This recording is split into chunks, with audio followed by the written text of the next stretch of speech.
Hi guys, so I'm going to go ahead and apologize for the quality of this video. It is being shot on my MacBook. My camera's dead right now, but I really wanted to have this video up for you guys. So Halloween is one of my favorite holidays. Actually, it is my favorite holiday, and it is coming up soon, and I wanted to have a cast of my face so that when I do makeup tutorials for that, I will have the exact proportions of my own face so that prosthetics or anything that I make will fit perfectly on my face. Now, I've seen a bunch of different videos on how to do this, so that I thought I would just go ahead and give it a try and film it and see just kind of what happens. So the tools that you will need are petroleum jelly to protect any hair, a bowl for water because we are using plaster strips and that needs to be started with water. Also a pair of scissors, obviously, to cut the pieces into strips. And I also have a mirror so that I can get up a little closer to my face. So I'm going to take off any remaining makeup and I'm going to go ahead and put my hair up and a layer of Vaseline on my face and just kind of into my hairline, and I will be right back. And when you're all greased up looking like this, then you know you're ready. I made sure to get it really good in my hairline. I look like I haven't washed my hair in like 7 years. And then I really worked it into my eyebrows. That's what I'm the most scared about in this whole process. I also blew my nose like 700 times because I'm also afraid of suffocating. So let's get this started. So taking my plaster strips, I'm just placing it on my forehead and I am smoothing out all the ridges and the edges to make it as smooth and as flat to my skin as possible.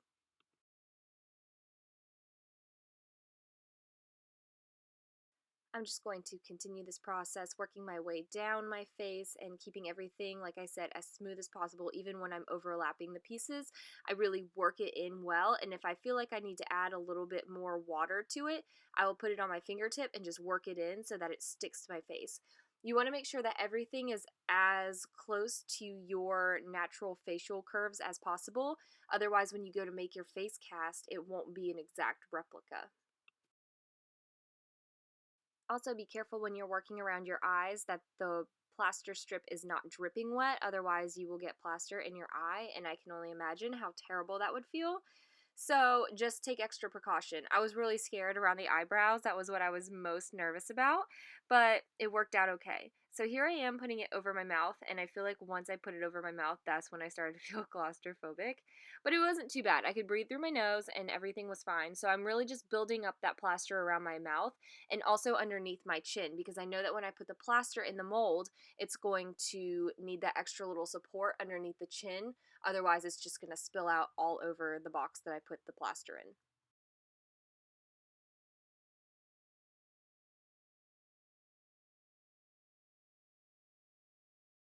Once you have everything in place, you're going to let it set to harden. It only takes a few minutes, and then you start the process of removing it.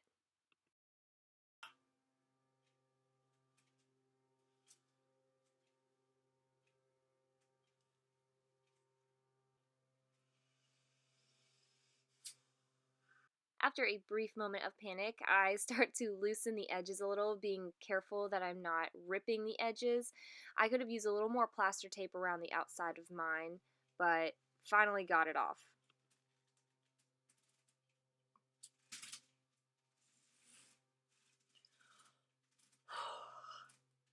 A little bit of my eyebrows came out, but that's okay. Y'all, that hurt way more taking it off than I even could have dreamed. Ugh. Alright, so now I'm going to go ahead and kind of plaster up a little bit more on some of these spaces that look like they're a little bit lighter. And then I'm also going to cover the nose and the eye holes. Never in my life have I ever experienced quite that pain coming off of my face. I had a mini panic attack. Also, I love this sexy look that I'm sporting right now with all of this. Also, put Vaseline down here if you plan on putting it down your face as far as I did. I didn't really think that far ahead. So one little tip I have for the nose, I used one of my fingers to kind of act as a barrier to make it so that my nose wasn't concave and that it actually still had the rounded tip to it. and then I took the plaster and I crisscrossed it over the eyes to make sure that it was nice and solid. So this is what it looks like when it's all finished. I took pieces that were really small and I just kind of like filled in some of the cracks because when I was moving my face around to take it off, there were some spots that were weaker, and so I just wanted to make sure that everything was nice and sturdy. So I'm going to go ahead and mix up some plaster, and I'm going to let this set overnight, and then I will come back to you guys when it's hardened and ready to reveal.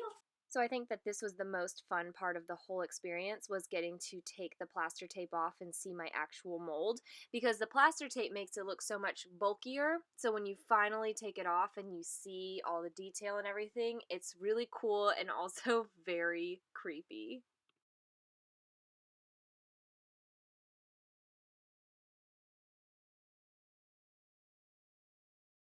Now we have to sand the entire mold to make sure that everything is a lot smoother, since the plaster tape can create a little bit of bumpy effects even though we tried our best to smooth everything out.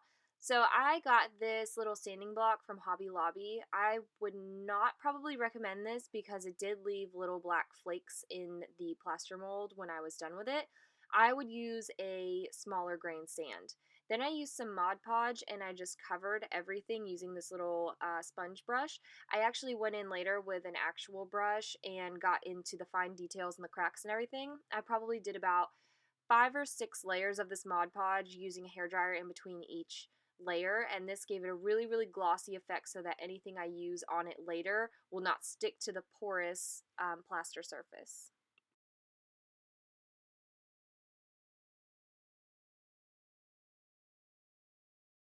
So here's the finished product.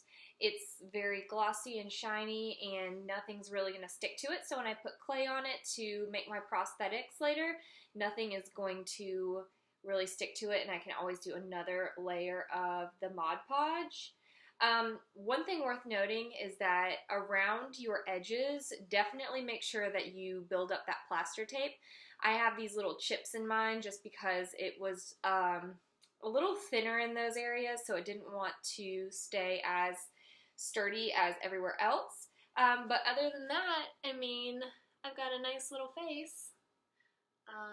So it's really cool. It's also really funny to see my face like in my hands instead of just in the mirror. But yeah. Oh, and one other thing worth mentioning, if you're going to use sandpaper, use a very fine grain sandpaper. Mine wasn't super fine, and it's got these little black specks in it, which, what can you do? Trial and error. So if I were to do this next time, I'd use a really fine grain sandpaper, but other than that, it's ready for prosthetics and makeup and stuff. So I hope you guys enjoyed this video and learned a couple things, and if you would, give this video a thumbs up and make sure you subscribe. Bye guys!